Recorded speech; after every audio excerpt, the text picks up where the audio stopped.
En el mundo de hoy, la gestión de proyectos es un arte que combina la planificación meticulosa con la adaptación flexible, por ejemplo, en un proyecto de construcción.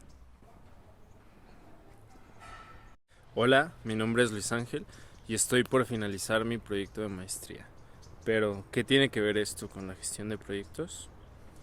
Mi proyecto de tesis es un viaje que desde la planificación hasta la ejecución refleja los principios del PMBOK. Y hoy quiero llevarles a través de ese viaje para que vean cómo ha formado parte para integrarse a este marco.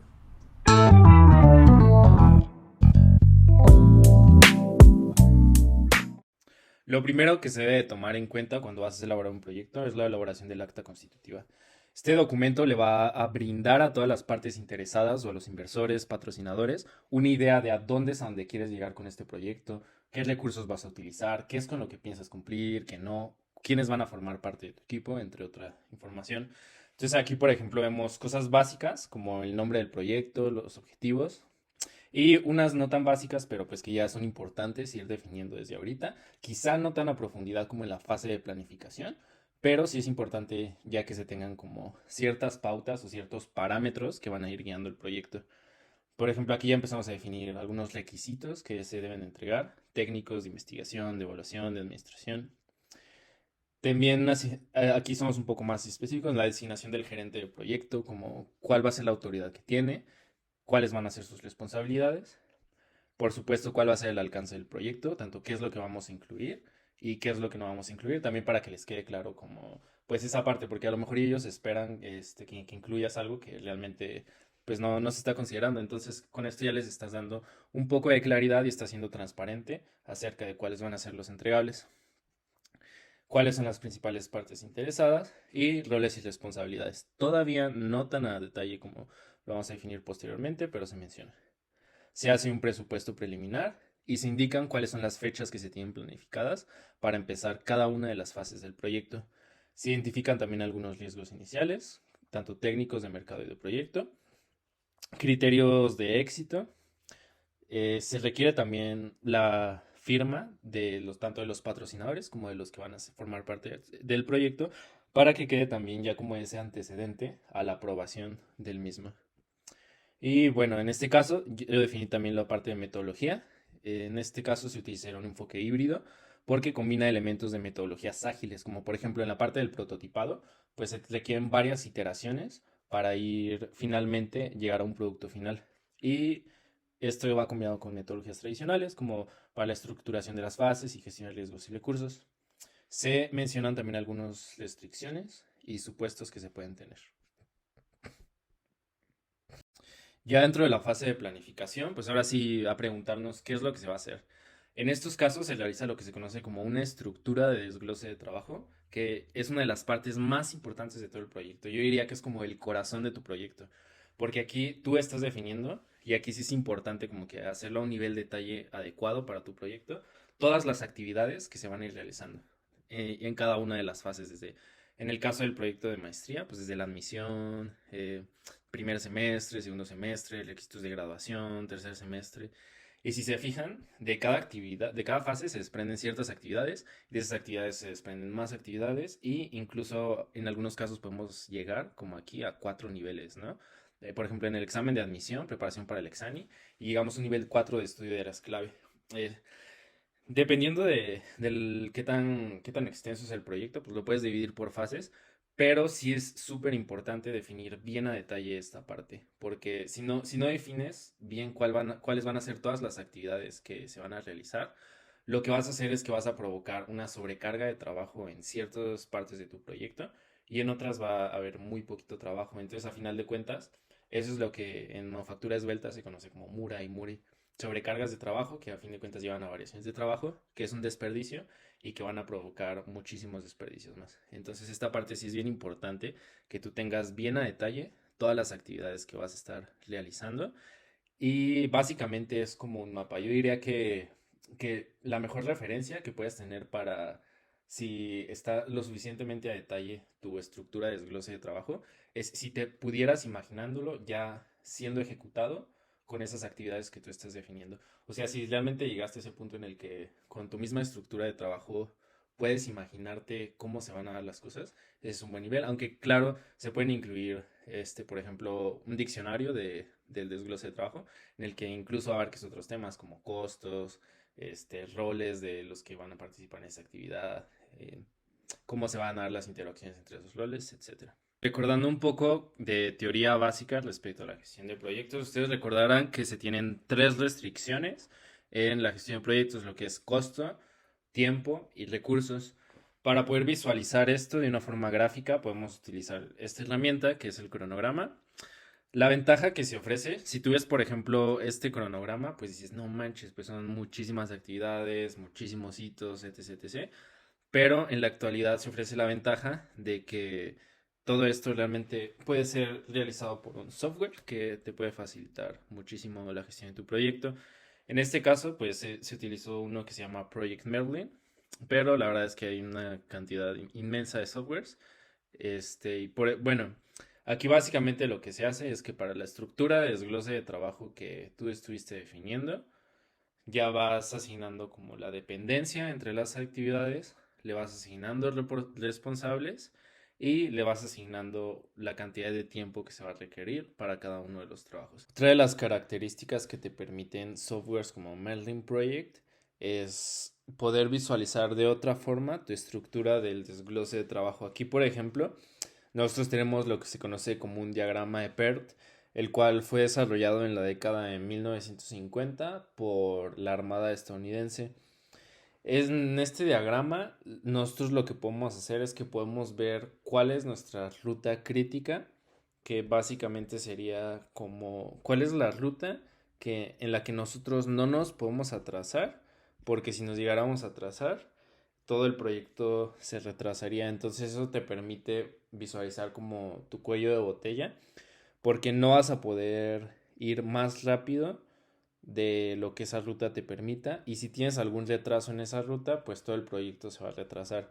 Entonces esto es una parte muy importante para la gestión de riesgos, porque puedes hacer como énfasis dentro de esa ruta cuáles son los principales riesgos para poder evitar a toda costa un retraso.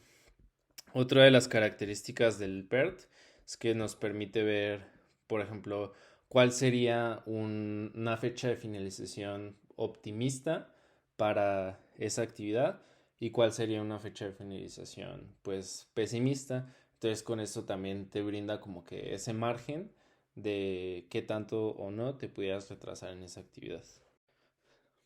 Una de las partes más importantes al gestionar tu proyecto es el recurso humano, porque es una parte que usualmente puede llegar a ser difícil de controlar. Entonces, para poder tener un poquito más de control y gestionarlo de una forma adecuada, se define lo que viene siendo el propósito de cada rol, cuáles son los roles, cuáles son las finalidades y cuáles son las funciones. Aquí, por ejemplo, un project manager, el propósito es coordinar y liderar el desarrollo integral de los proyectos de destilador solar, asegurando que se alinea con los objetivos académicos y prácticos, facilitando la comunicación y colaboración entre todas las partes interesadas y entregando informes al comité académico sobre sus avances. Entonces ya con eso sabe como para qué existe básicamente ese puesto. Hay otras partes como por ejemplo las finalidades y los roles, que pues aquí ya se define todas las actividades y un poquito más específico lo que se va a realizar y con qué finalidad, o sea, por qué estoy realizando esas actividades. Entonces, de esta manera, ya cada uno de los integrantes del proyecto tiene una visión más clara de qué es lo que se espera de ellos. Otra parte que tienes que considerar es que pues cada persona puede tener habilidades que son diferentes, y esas habilidades bien pueden ser algo que tú necesites para tu proyecto, puede ser que no. Entonces tú tienes que tener una visión clara de cuáles son las competencias que necesitas para que tu proyecto sea exitoso y cuáles son las competencias específicamente para los roles o para las responsabilidades que se asignaron dentro de tu proyecto.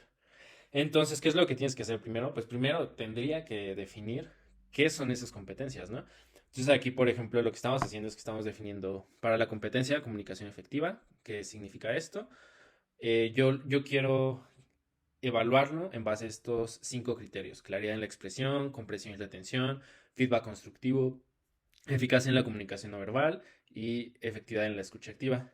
y estoy definiendo cómo es una persona que, por ejemplo, tiene una claridad de expresión alta, cómo es una persona que tiene una claridad de expresión media y cómo es una persona que tiene una claridad de expresión media, baja.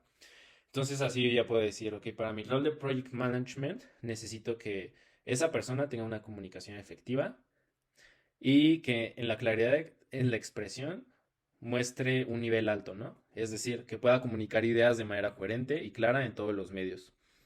Necesito que su comprensión demuestre un entendimiento de la información, lo cual corresponde pues también a un nivel alto. Y así te vas para cada uno de los criterios que estás evaluando por cada una de las competencias claves. Y finalmente con eso realizas lo que se conoce como una matriz de competencias. En esta pues ya vas diciendo, ok, para cada uno de los criterios de evaluación que yo definí de mis competencias, les voy a asignar un nivel medio, alto y bajo. Que si se fijan, estos tres niveles corresponden a los que nosotros ya estamos describiendo acá. Una vez que ya tenemos definido esto, podemos realizar nuestra matriz RASI. En esta matriz, básicamente lo que nosotros estamos haciendo es que estamos definiendo para cada uno de nuestras actividades o nuestros paquetes de trabajo quién va a ser responsable, quién va a ser, quién se le va a consultar para tomar una decisión en esa actividad, a quién simplemente se le va a informar, quién va a tomar una decisión, lo cual corresponde al control, y quién realmente no tendría ningún rol o ninguna participación dentro de esa actividad. Como lo mencionábamos previamente, pues hay tres restricciones: el presupuesto o los costos, el recurso humano y el tiempo. Nosotros ya abordamos el tiempo por medio del cronograma, el recurso humano por medio del gerenciamiento de nuestro proyecto y finalmente también es importante que se desglose un presupuesto. Aquí lo que nosotros estamos haciendo dentro de la fase de planificación es para cada paquete de trabajo se está dividiendo en tres rubros, es cada uno de los costos. Entonces tú te vas por cada uno de los paquetes, ves cuánto costo tiene en cuanto a recurso humano, cuánto costo se le cubrió en cuanto a materiales y otros costos, los cuales podrían ser costos logísticos, costos de seguro médico, comunicaciones, cuotas administrativas, etcétera. Ya dentro de nuestra fase de ejecución, nosotros tenemos que darle seguimiento a lo que vemos que se está realizando. Una forma de hacer esto es por medio de indicadores que se conocen como indicadores de valor ganado, en los que tú vas viendo en cuanto a costos, en cuanto a tiempo, en cuanto a cuánto te falta para finalizar el proyecto, cómo es que vas, ¿no? Para poder hacer eso, lo que se pide normalmente es tener el valor planificado en algún momento del proyecto, el costo real de tu proyecto a ese momento y el valor que realmente se ha ganado en el momento en el que se está realizando la evaluación, a diferencia de lo que nosotros tenemos planeado. Ya una vez que tenemos estos tres indicadores, nosotros podemos sacar cuáles son los indicadores de valor ganado y una forma de visualizar cómo vamos en nuestro proyecto, que también es muy popular, es por medio de la curva S del proyecto. Esta curva lo que nos permite es comparar el valor planeado con el valor ganado con el costo acumulado a lo largo del tiempo. Muy bien, finalmente nos vamos a esta parte de la gestión de riesgos.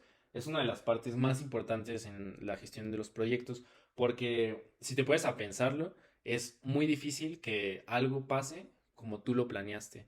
Entonces, con la gestión de riesgos, tú ya te estás poniendo un paso adelante en el que ya sabes que varias cosas quizá no van a resultar como tú tenías planeado. Más sin embargo, tú ya estás como planificando o realizando una gestión de cómo es que se va a actuar en esos casos, cómo es que vas a tener como que esa flexibilidad y esa capacidad de adaptación. Entonces, en este caso, lo que se realizó fue que se definieron ciertos criterios para evaluar la probabilidad que tenía el éxito de este proyecto. Los factores que se analizan realmente pueden variar y pueden depender específicamente para cada proyecto, pero en este caso se evaluó la probabilidad de éxito según alineamiento y apalancamiento estratégico, según la tecnología, según el mercado y debido a regulaciones.